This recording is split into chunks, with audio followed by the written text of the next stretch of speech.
Hi, I'm Mark Tyrrell of Uncommon Knowledge, and welcome to How to Maximize Client Comfort when using the world's most effective PTSD cure. 3 specific protective language techniques to use when treating post-traumatic stress disorder and phobias.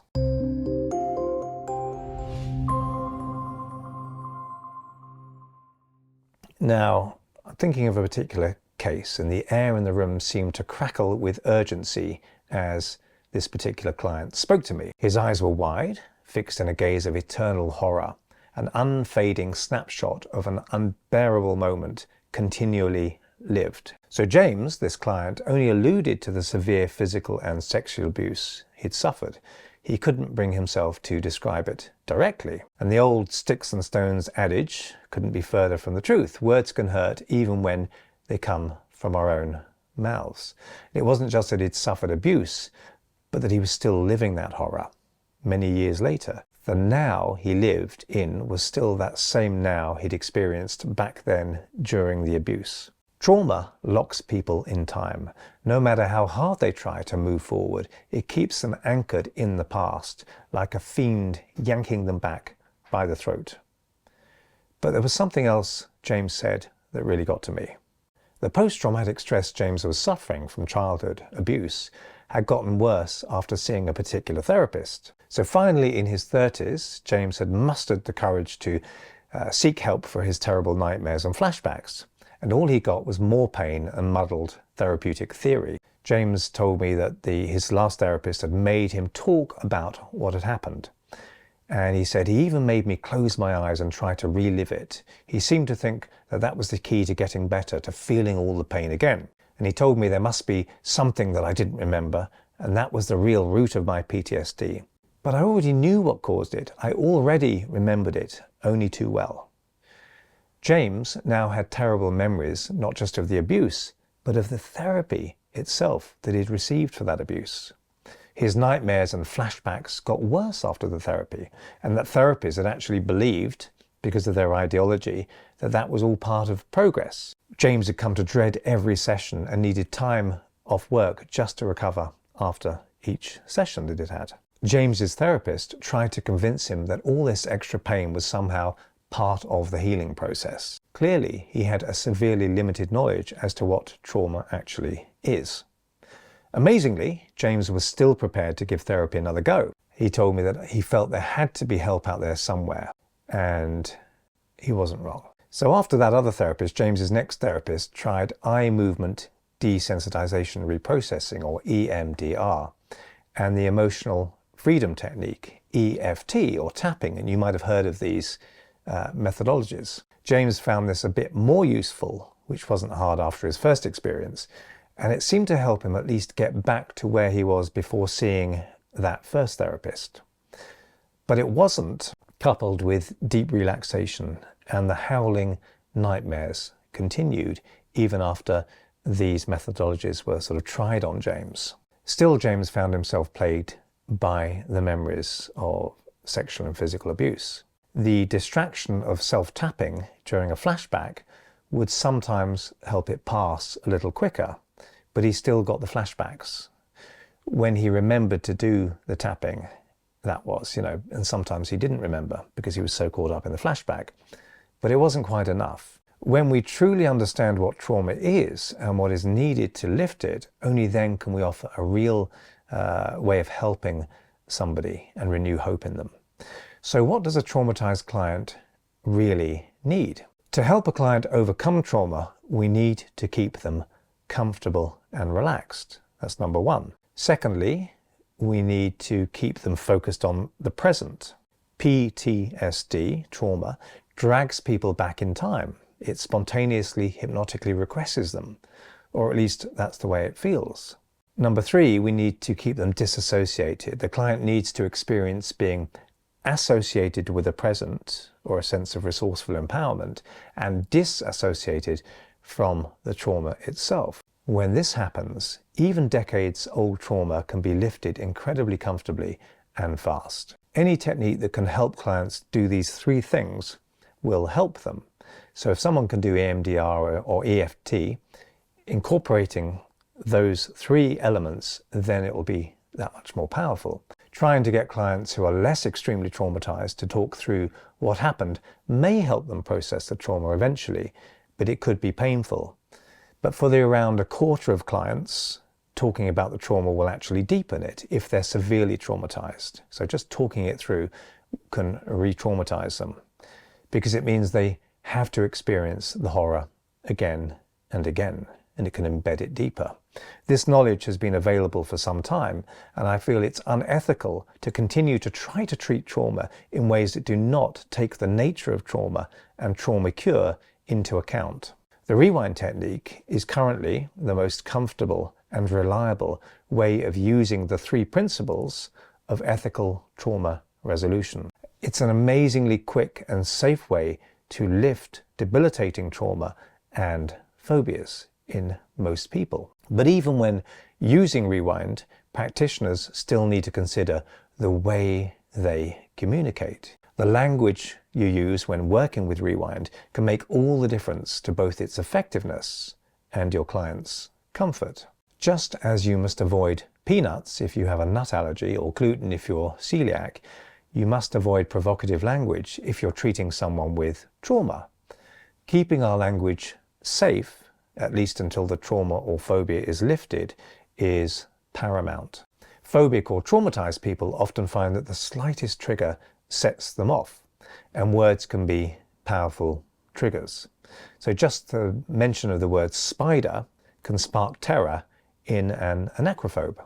I found the word rape or assault, or even the word memory, can automatically arouse a severely traumatized or phobic person. I worked with a car crash survivor whose partner had died in the crash. She herself hadn't been seriously physically injured, but she was acutely traumatized years later. Until the trauma was lifted, she couldn't hear the word car or crash without her body flooding with adrenaline. Such is the immense power of pattern matching in the brain. In one of my workshops, I cured a woman of a belly button phobia, which is, I've only ever seen one person with this phobia. But of course, we can attach any emotional response to just about any trigger. So before we worked together, she couldn't say or hear the word belly button. And she had her own BB, as she called it, taped over, so she couldn't even see her own belly button. After a single rewind session, she could say it easily, and in fact she took great delight in doing so over and over, and just saying belly button, belly button, belly button. For the rewind technique to be effective, we want the client to remain calm and relaxed throughout the session. But how can we deal with such specific scary memories without using potential trigger words? So I want to give you 3 protective language strategies that do just that. So number 1, use code words. Your client knows what happened to traumatize them, and they don't need you to retell them. Some very simple code words can let them know what we're talking about without bringing up the specifics of the situation and presenting them with those trigger words. So when you rewind a specific terrifying spider memory, don't talk about that time when you were terrified by that big, enormous, hairy spider that jumped on your head from the grandfather clock. Okay, it's just sort of painting it even more vividly for them. Simply refer to that wooden clock time. Okay, so refer to an element of the experience that wasn't the scary bit, that was just incidental. So we're not saying terror or spiders, and there's no jumping. I don't have to use these words for them to know what we're talking about and what memory I'm asking them to process. Similarly, the code for a car crash might simply be that time in December you were telling me about. So lifting trauma is all about widening the emotional context, because flashbacks narrow focus of attention right down, as do nightmares. But when we have a wider context, the fear diminishes. This approach can be quite straightforward if someone only has a sub-threshold trauma, but we can also help the process along with our use of language when applying rewind. The wooden clock, or the fact it was December, is a context that isn't the usual focus of a flashback. So this kind of language can help contextualize the memory and protect the person whilst the memory is being reprocessed as emotionally past and therefore safe. Secondly, we can reframe a memory as a video. Traumatized and phobic people are plagued by their memories, so even just using the word memory can provoke anxiety and have connotations for people. But we can encourage disassociation from a traumatic memory during rewind by describing it as that out-of-date video. Okay, a memory is part of a person. It's inside you, or so it seems. But a video is outside of you. We can put it away and choose when or even if we ever play it again. The experience of watching an out-of-date video is very different from reliving a memory. Not only that, but watching something is also very distinct from feeling it, which implies being inside it. If you ask someone to feel something, they're inside it. If they're watching it from over in a calm place, way over there, they're outside of it. And as a final added bonus, the very concept of a video is now out of date for people, so it's even more removed. Number 3, change tense to bring calm. Traumatic memories feel as if they're happening right now, even if the original trauma happened decades before. This is because the memory stays stuck in the part of the brain that doesn't contextualize events as past. Cognitively, of course, the person knows the horror isn't happening again each time it runs through their brain, but emotionally, it's another story. It feels like it's happening now, again and again and again. After a rewind session, clients typically report that the memory that had previously haunted them now feels distant. They may describe the memory as feeling like a long time ago or like it can't affect them anymore. We can encourage this sense of distance in time by emphasizing the past in what we talk about, even as we apply rewind. We can talk of that old, out-of-date video way back then, or that long ago time, that you in that ancient old video, way, way over there. But there's another great advantage to keeping our language safe before and after rewind. By excluding trigger words and including words that widen the context beyond horror, as we work on the rewind technique, we create a good test to check that the trauma or phobia is now gone completely. At the end of the session, we can reintroduce direct references to spiders or the car crash into the conversation and see for the client that that no longer has a triggering effect for them. At this point, we should see clear indications that these words are no longer triggers and instead have become completely neutral words for the client. If you remember, the belly button phobic person actually enjoyed being able to say the words over and over. So for some triggers, I take it a step further. I might use the word snake first, then ask the client to actually see one.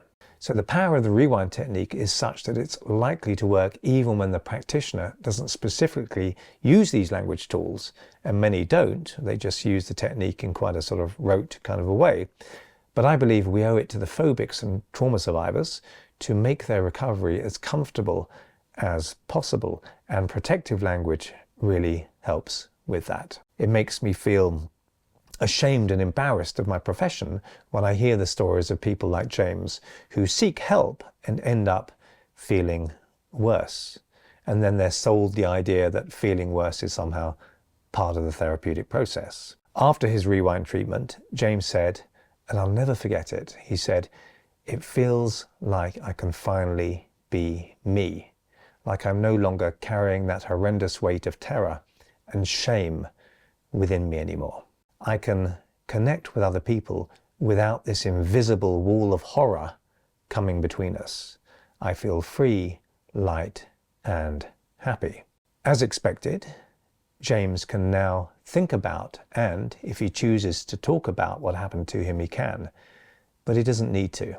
His nightmares have stopped, and the horror triggers that used to litter the landscape of his life no longer have any effect at all. He's not constantly being triggered. He's free. So I hope you found that useful, and if you did, please hit like and subscribe, and if you want to hear when my next video is published, hit the notification below this video. I'm Mark Tyrrell of Uncommon Knowledge, and if you'd like to subscribe to my email newsletter, you can find it over at unk.com/blog. That's unk.com/blog. And thanks for watching.